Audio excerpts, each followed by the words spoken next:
충청남도 보령 죽정동에 있는 대우 아파트 공시가 1억 미만이에요. 취득세 중과가 없습니다. 요거는 84제곱 단타매도로 해도 부가세가 나오지 않습니다. 지금 실거래를 보니까 12월에 거래된 게 1억 5천까지 거래가 됐어요. 이거보다 한참 작은 5구제곱이 8,800, 9,500 정도 실거래인데 지금 84제곱이 9,500까지 떨어져 있습니다. 매도 차익이 지금 한 6천만 원 정도 선이 있습니다. 실거래 기준으로. 그리고 지방 물건은 경쟁이 수도권보다 훨씬 덜합니다. 조회수도 165밖에 안 돼요. 저거 입찰하러 가고 싶은데요. 입찰은 2월 20일이니까 영상을 듣기로 나면 갑자기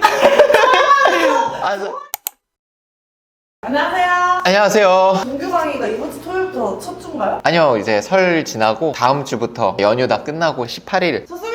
네. 오늘 주제는요, 세미나 때 질문이 가장 많았던 부동산 단타로 돈 네. 벌기 지금도 가능한가에 대한 컨텐츠를 한번 준비를 해봤습니다. 단타가 되는 경매 물건 특징들을 요약해서 설명해 주시면 이해하기 쉬울 것 같아요. 매매가 잘 안 되는 분위기인 건 맞잖아요. 집을 사는 사람과 집을 파는 사람이 모든 조건들이 만나야지 거래가 이루어지는 건데 지금 그게 잘 안 되는 게 이제 집을 사시는 분들이 기다리고 있거든요. 그도 그럴 게 집값이라는 게 지금 더 떨어질 것 같기도 하고, 두 번째는 금리 부담. 금리가 높기 때문에 이자 부담이 너무 크단 말이죠. 그리고 지금 막 하루가 멀다 하고 여러 가지 혜택들을 주잖아요. 이렇게 거래가 안 되다 보니까 정부 입장에서는 대출 혜택이라든지 신생아 특례보금자리 이런 것들을 막 내다 보니까 앞으로 이런 게 더 나올 것 같아. 그럼 내가 지금 집을 사버리면 다음에 더 좋은 상품이 나오면 그 이득을 내가 얻을 수가 없잖아요. 그런 점 때문에 매수자분들이 많이 움츠려 있는 것 같습니다. 그런 이유 때문에 거래가 안 되지만 그래도 거래가 되는 것들을 따져보자면 아파트라고 생각을 해요. 아파트는 분위기가 좋건 나쁘건 실거주 만족도라든지 빌라보다는 아파트가 훨씬 더 이제 거래가 잘 되는 건 맞으니까, 그런 점에서 봤을 때 단타를 그런 빌라로 보지 말고 아파트로 보실 수 있는 분은 아파트로 봐도 되지 않을까? 취득세가 중과가 된다? 그 아파트를 수도권에서 보지 말고 지방에서 보면 1억 미만 아파트도 굉장히 많거든요. 제가 세미나에서도 보여드렸던 공시지가 1억 미만이라고 하면 보통 감정가로 치면 1억 8천 미만이거든요. 되게 많아요, 지방에. 내가 수도권에서만 찾으려고 하니까 1억 미만 하면 다 빌라밖에 생각이 안 나는 거야. 투자라는 걸 하기 위해선 내가 사는 집은 수도권이지만 투자로 돈을 버는 건 굳이 수도권일 필요는 없겠다 생각이 들거든요. 그런 것들 한번 보면 좋겠는데, 실제 물건으로 한번 보면은 경매 검색에 소재지를 충나무로 해볼게요. 아파트로 해서 유찰 한 번에서 2번 된 거, 유찰이 3번 이상 된 건 권리 분석상 문제가 있는 것들이 많으니까 안전한 물건 위주로 보기 위해서 한 번에서 2번, 그리고 감정가는 2억 이하로 보겠습니다. 감정가 2억 이하의 유찰 1, 2회는 수도권에서 본다면 무조건 빌라, 나홀로 아파트, 이렇게 거래가 좀 어려운 것들이 나올 겁니다. 근데 만약에 충남으로 바꾸면 어떨까요? 눌러보겠습니다. 자, 46개가 나옵니다. 우리가 생각하는 그 아파트가 맞는지 한번 보자는 거죠. 이런 아파트, 서산, 천안, 우리가 생각하는 흔하게 볼 수 있는 대단지, 500세대가 넘는 그런 아파트 외형 모습을 가지고 있는 것들이 아닌 것도 있지만 많이 보이죠. 자, 이런 것들을 공시지가를 한번 다 확인을 해보라는 거예요. 요거 한번 볼게요. 충청남도 보령 죽정동에 있는 대우 아파트, 눌러보지 않아도 공시가 1억 미만이에요. 취득세 중과가 없습니다. 요거는 84제곱 단타매도로 해도 부가세가 나오지 않습니다. 지금 실거래를 보니까 12월에 거래된 게 1억 5천까지 거래가 됐어요. 이거보다 한참 작은 5구제곱이 8,800, 9,500 정도 실거래인데 지금 84제곱이 9,500까지 떨어져 있습니다. 매도 차익이 지금 한 6천만 원 정도 선이 있습니다. 실거래 기준으로. 이런 것도 입찰해볼 수 있겠죠. 그리고 지방 물건은 경쟁이 수도권보다 훨씬 덜합니다. 조회수도 165밖에 안 돼요. 저거 입찰하러 가고 싶은데요.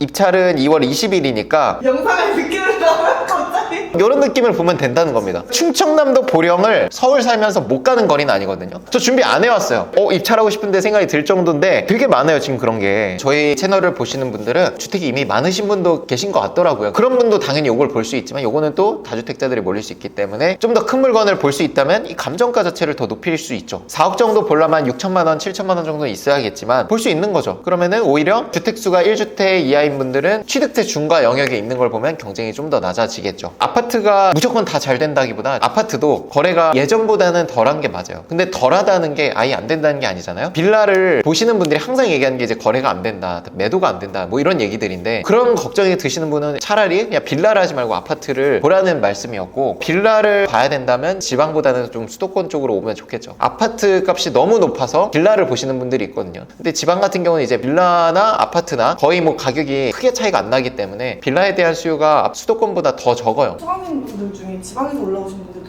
꽤 네, 계시잖아요. 네네. 근데 또 빌라 단타 하시긴 하시더라고요. 그때의 분위기랑 지금이랑 많이 다른가? 사실 더 안 좋아졌죠. 작년 한 9월 이때까지만 해도 빌라도 간혹 거래가 되는 분위기였는데 10월, 11월, 12월 넘어오면서, 물론 이때가 완전 이사 비수기 시즌이긴 합니다. 투자 수요가 없고 거의 다 실거주 수요이기 때문에 봄쯤 돼야지 좀 많이 움직이시거든요. 그래서 아직은 2월 이제 막 시작이 됐기 때문에 좀 분위기를 봐야겠지만, 빌라를 경매로 보실 수 있는 분들은 경쟁이 확실히 낮을 거거든요. 왜냐면 아파트도 지금 경쟁이 낮은데 빌라는 사실 얼마나 더 경쟁이 낫겠어요. 그래서 정말 싸게 받을 수 있는 기회니까 너무 물건에 욕심내가지고 가격을 높게 받으면 안 됩니다. 제가 기준을 정해드릴게요. 전세가보다 싸게 받으세요. 내가 모든 세팅을 다 끝내고 인테리어비 빼고 취득세, 뭐 법무비 이런 걸 다 내고도 적어도 한 1,000만 원 정도는 남아야 됩니다. 전세가 1억 4천짜리를 내가 1억 2천 정도에는 받아야 될 겁니다. 그 정도 느낌으로. 왜냐면 지금 매매 거래가 워낙 없기 때문에 매매 거래를 조사하려고 해도 너무 힘들 거예요. 전세 시세를 조사를 해서 전세를 맞춰도 투자금이 다 회수가 될 뿐더러 더 생길 수 있도록 하면은 집이 매매가 안 되더라도 내가 불안하지 않아요. 그럼 전세로라도 맞추고 내가 돈을 다 회수하지, 이런 생각이 들거든요. 그게 이제 첫 번째 기준이고, 시세 조사할 때 절대로 두세 군데 해보고 투자를 하지 마세요. 잘 모르면서 높은 가격을 막 얘기하시는 분들이 계세요. 실거래만 찍어보고. 적어도 10군데 이상 전화를 해보는 게 좋을 것 같아요. 빌라를 볼 때 그 가격에 대해서. 그래야지 내가 판단이 쓰거든요. 빌라 실거래는 KB시세라는 게 없기 때문에 업계약서, 다운계약서 뭐 이런 거를 간혹 쓰기도 합니다. 그런 것들이 내가 쓰는 가격을 높여버릴 수 있기 때문에 실거래를 너무 맹신하지 말고요. 참고만 하시고 한 1년치를 전체 뽑아서 평균을 내보세요. 그거는 좀 의미가 있지만 뭐 한두 개 나와 있는 걸로 입찰가를 정한다, 정말 위험합니다. 매매가 안 됐을 때는 임차주의 계획도 가지고 가세요. 그래서 제가 첫 번째 말씀드렸던 게 전세가보다 싸게 받으라는 거였어요. 매매가 될 것 같다가도 분위기가 확 꺾이면은 빌라는 좀 한 번에 바뀌기도 하거든요. 된다고 했다가도 경매로 낙찰받고 뭐 명도하고 인테리어하고 나면 훌쩍 3달이 지나요. 3달이 지났을 때 분위기가 많이 바뀌어 있을 수 있으니까 혹시나 매매가 안 됐을 땐 전세나 월세를 줘야 될 수도 있겠다, 내가 보유를 해야 될 수도 있겠다 생각을 하시고 데이 플랜도 갖고 가시면 좋겠습니다. 빌라라는 것 자체가, 물건 가격 자체가 그렇게 크지 않잖아요. 뭐 아파트처럼 뭐 5억이 넘고 6억이 넘고 이런 빌라를 하시는 분은 거의 없잖아요. 입찰 횟수를 늘려갈 수 있어요. 하나 받고 2개 받고 3개 받고 이렇게 정리를 하는 분도 계시거든요. 왜냐면 가격 자체가 1억 2억 선이기 때문에 대출도 받을 거고, 뭐 여러 개를 입찰을 해서 5개 중에 뭐 한두 개 정도는 손해를 봐도 된다고 생각을 하는 것 같아요. 그래서 좀 더 꾸준히 입찰이 가능한 것 같습니다. 여러분들도 뭐 처음에는 하나 받고 이걸 정리할 때까지 입찰을 안 하고 그러실 분들이 많을 거예요, 초보자분들은. 근데 좀 상위 단계로 올라갈수록 하나 낙찰받고 그냥 기다리는 게 아니에요. 왜냐면 경매는 물건이 계속 나오니까 하나 낙찰받고 기다리는 기간 동안 투자금 여력이 된다면 다음 물건 또 입찰하고 계속 입찰을 하는 거죠. 아무래도 이게 초보자분들이 전문가의 사실 조언 없이 섣불리 했다가 문제가 될 수 있거든요. 그래서 저희 강의가 아무래도 이제 밀착하는 형식이죠. 뭐 인터넷 강의, 싼 강의들 되게 많습니다. 근데 그런 강의들의 특징이 피드백을 주고받을 수 없다는 게 좀 큰 단점이죠. 부동산 투자라는 건 저는 피드백을 주고받는 게 무조건 있어야 된다고 생각을 합니다. 금액을 더 주더라도 세금으로만 500만 원 이상 아낄 수 있으면 무조건 이득인 거지 않습니까? 전문가의 조언을 받고 뭔가 투자를 이어가고 싶다라고 하면은 아무래도 소수 정예인 우리 도마쌤 강의가 도움이 되지 않나. 1대1 상담을 통해서 답변을 주시거든요. 직접 전화하고. 12주로 늘렸잖아요, 격주로. 6주 안에 입찰, 낙찰, 명도까지 하기가 무리라고 생각을 하셔가지고 3개월로 그렇기도 늘리신 것 같아요. 네. 또 입찰을 할 때도 도마쌤이 이제 직접 다 봐주시니까 그게 또 소수 정예의 또 장점일 것 같은데, 너무 든든할 것 같고 낙찰 사례가 좀 많이 나오지 않을까 기대를 저도 하고 있습니다. 고생 많으셨습니다.